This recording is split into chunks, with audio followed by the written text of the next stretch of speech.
Hey guys, it's Lumen, and today I will be presenting my clear of Ultra 2 with my Nadeko team. Now, I was originally gonna upload my Devil Title Challenge run, but unfortunately when I recorded the file, my storage was almost full, so I wasn't able to save the file because I didn't have enough storage. So unfortunately I can't show that, but I do have an ASR2 clear with the exact same team, and basically I reproduced it almost identically. The only difference is the dungeon itself is not named Devil Title Challenge, it's just named Ultra 2. So Ultra 2, we got the latest and greatest dungeon. What I want to cover here is, dungeon mechanics, specifically how does it differ from Shura 2 and how this team deals with the mechanics, like starting from the leads to the subs to the assists, things like that, and some problems I encountered along the way, and then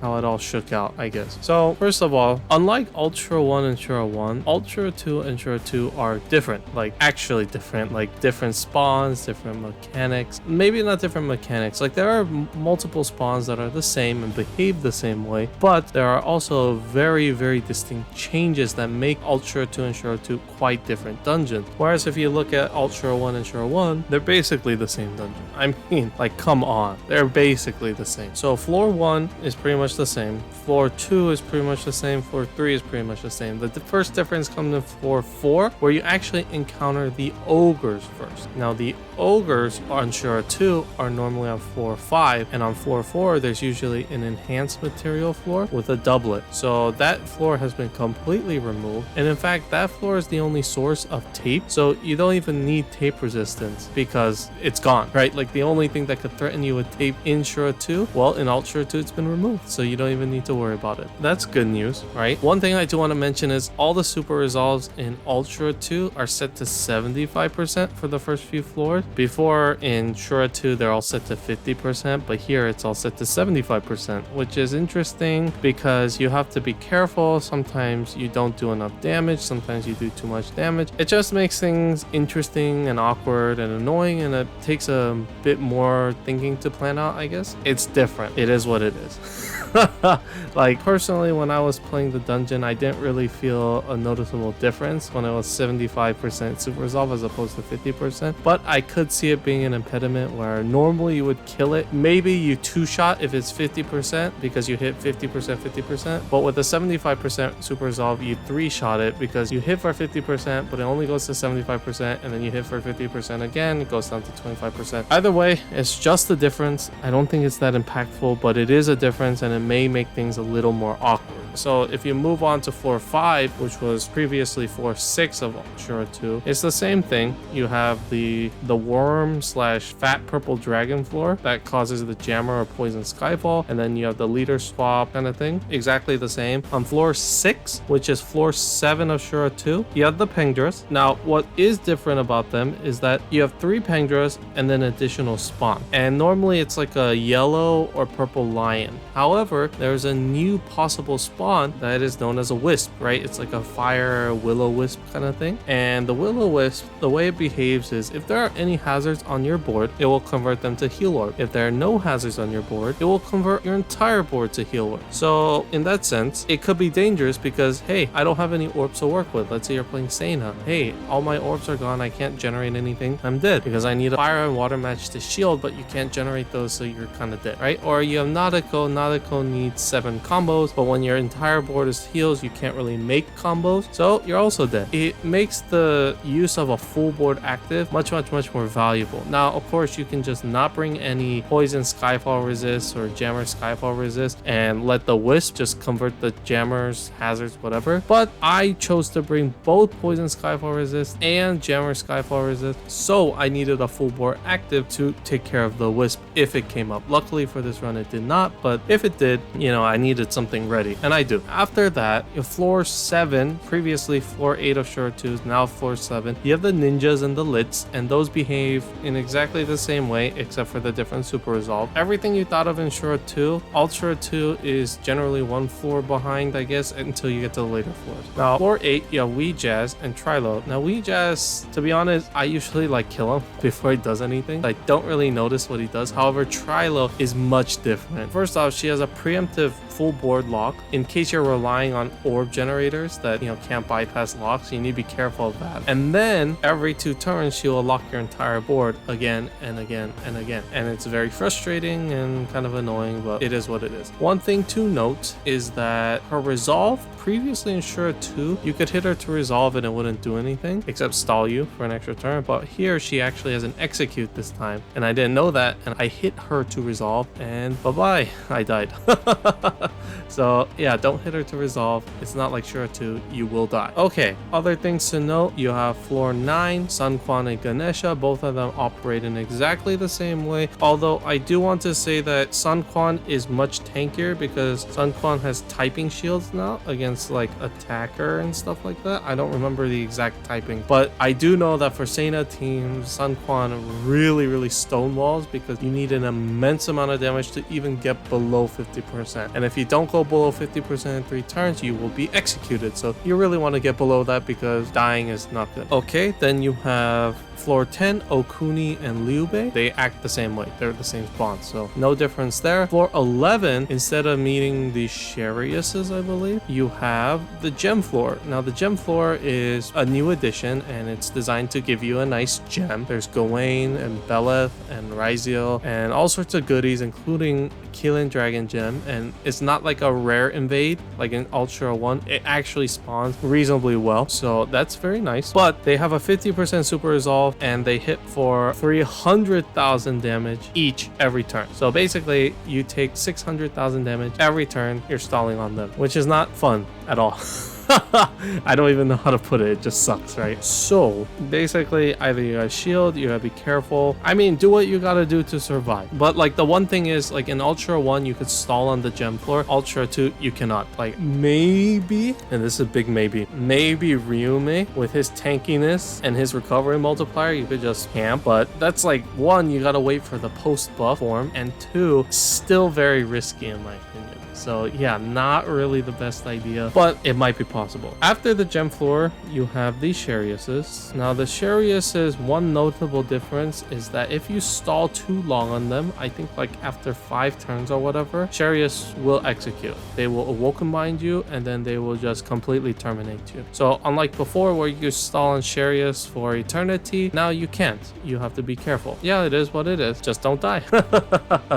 Next, we have the Empedra floor. So I say Empedra, MP Dragon floor. You have Odindra, you have Neptunedra, and you have Shivadra. So those 3 are completely new spawns as well. Don't confuse them for their reincarnated counterparts in AA4. I don't remember. I think it's just the base form or maybe the evolution. I actually can't remember. Odindra is 10 turn Awoken Bind, and he hits pretty hard and he alternates between hitting you very hard and creating a bunch of wood orb. Cleric active will be very useful, so use that on him. Of course, all the Empedras, by the way, they will execute you after 10 turns, and you can tell because their shield only stays up for 10 turns, and after that they'll just kill you. So try not to die. Yeah, Odindra, kind of annoying, but if your team is tanky enough and your recovery isn't tank, I think it's okay to stall on for Odindra at least. You have Neptune Dragon. Neptune Dragon spawns 4 spinners in a very interesting and annoying pattern. Other than that, doesn't really do much. I'm trying to just remember as I go. All of them debuff your attack. I don't remember how much, but it's for 10 turns as well, so you might want to remove that so you can deal damage to them. Shivadra delays you for 6 turns. I think it's a 6-turn delay to the entire team. Can't remember. The MP Dragons suck. If you hit them below 50%, they also have a bunch of nasty moves. I think Odindra makes hard orbs unmatchable. Neptune Dragon gives you poison Skyfall, and it gives you a full board of poison or mortal poison. I don't know. And then Shivadra puts up a VDP shield, which can be really frustrating for some teams. Then you get to Gillies. Gillies, some notable differences is he's much tankier.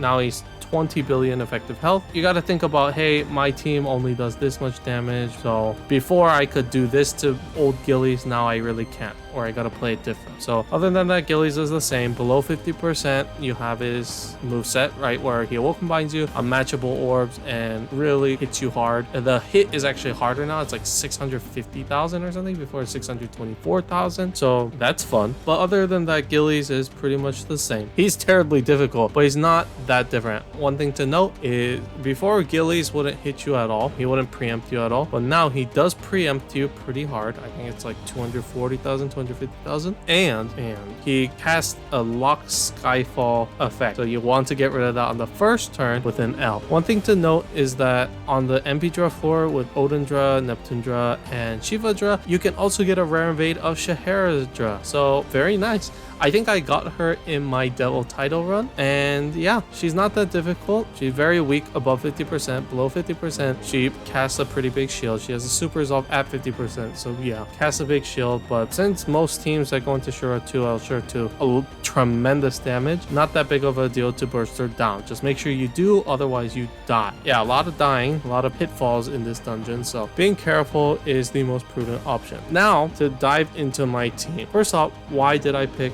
Nadeko? Nadeko is, I think, honestly, the most consistent option. And that's nothing against Seina, but I feel like Nadeko is more consistent, at least in solo play. This is because, well, I actually did try out Seina first, and when I tried her out, it was just too inconsistent. Because it was hard to bring everything I needed, right? Either I had the time buff, attack buff, recovery buff, but no unlock, or I had attack buff, time buff, and orb unlock, but no recovery buff. And it was just very frustrating and not that fun at all. And yeah, after a while, I was like, this sucks. I don't really like to play like this. And I just didn't feel like I was making any headway, so I decided to switch gears and pick Nadeko. So Nadeko is pretty consistent because her shield is just tied to matching 7 combos, which you can trigger on any given board. Well, I say any given board that isn't manipulated by the enemy. So it's very, very nice. And her damage is quite insane, as she not only has a 324x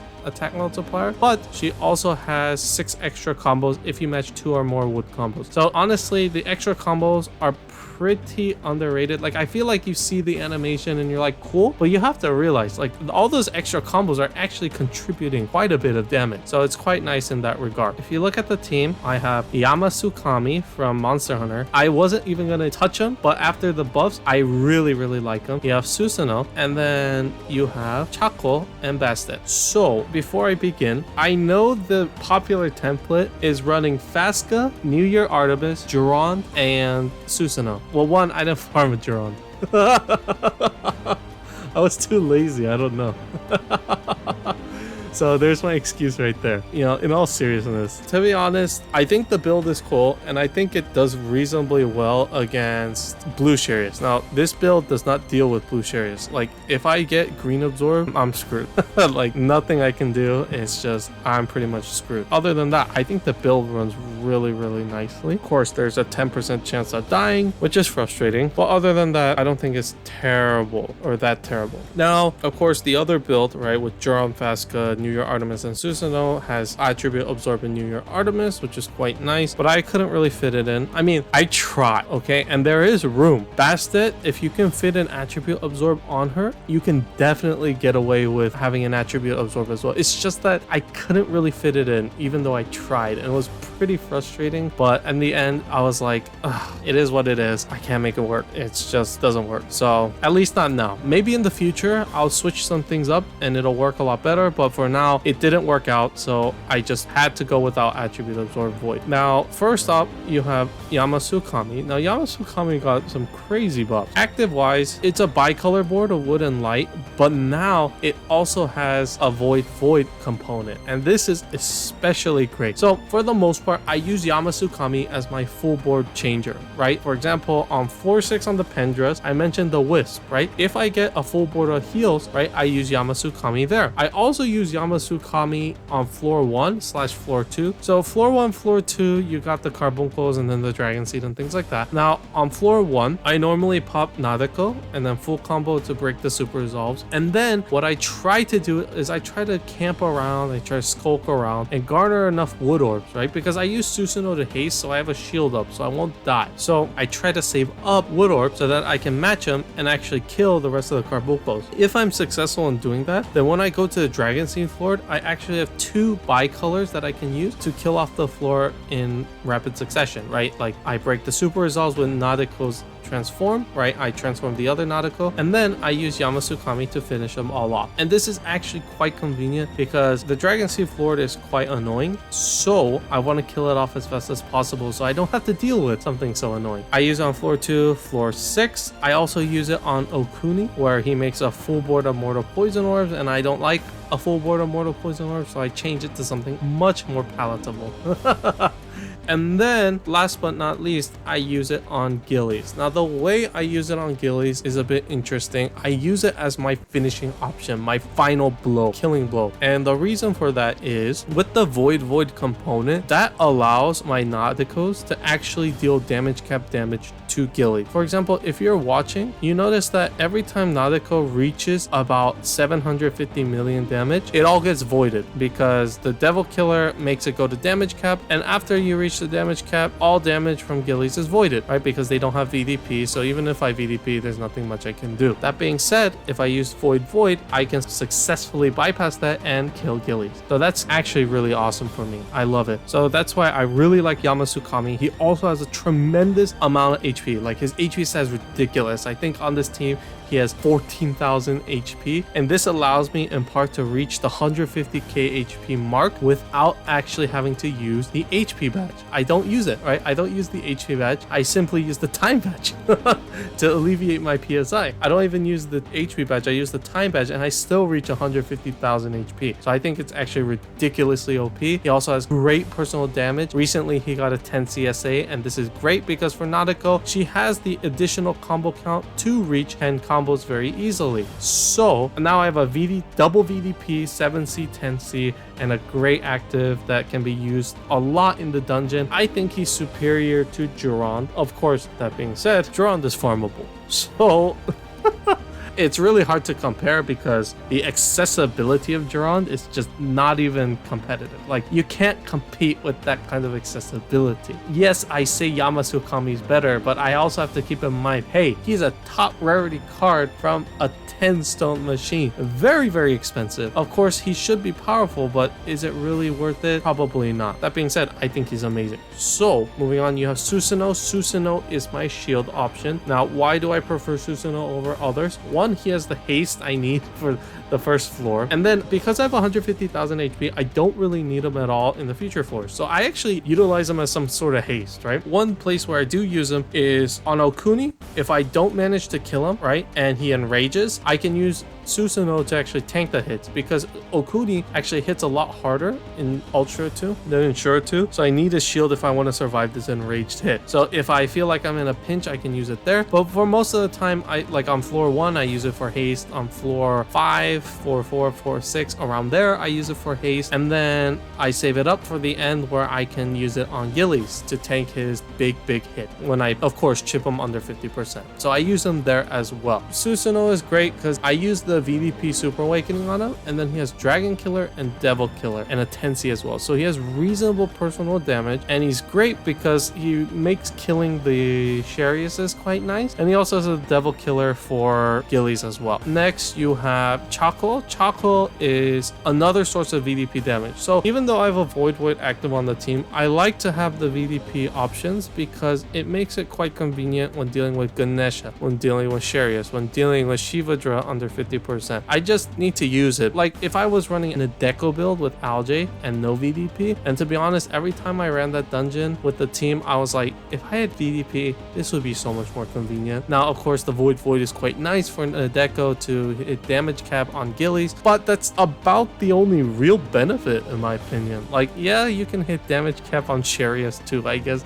but you know what? Not really that necessary. So I thought that VDP and Void together would make for a potent combination, and it does. Chakeol also brings along good amount of skill boost, brings along jammer resistance, and brings along the cleric active that is so useful. So of course my entire team is unbindable, so I won't get bound. And then floor 4, I have the ogre, so I inherit a bind clear plus awoken bind clear to deal with the ogres, and then from there on I use Chakeol's active to deal with the ninja / lit floor. Now Chakeol's active on that floor specifically is very strong because it also delays the lits as well, and the lits, depending on their color, could create favorable or more likely unfavorable orb or my board, and I don't like that. So if I delay them, it gives me a couple turns to stall and rearrange the board and get more favorable orb and just kill them at my leisure. So it's very nice in that sense. Last but not least, we have Bastet. Now Bastet carries that rapid time buff active that is so useful. Well, I say so useful, but it's actually not that used all that much, and I'll get into why I can fit an attribute absorb in just a sec. So Bastet, I use her active on floor 2 to get rid of the time buff there. I use it on floor 6 to get rid of the time buff there, and I use it on floor 8 potentially to get rid of the time buff there. Floor 2 is Dragon Seed, floor 6 is the Pangdras, and then floor 8 is Weejazz potentially. Bastet, however, is also great because she has a mass attack effect, and though this may seem pretty useless, in Ultra 2 and in Shura 2 this mass attack effect is amazing because, as you can tell, in the earlier floors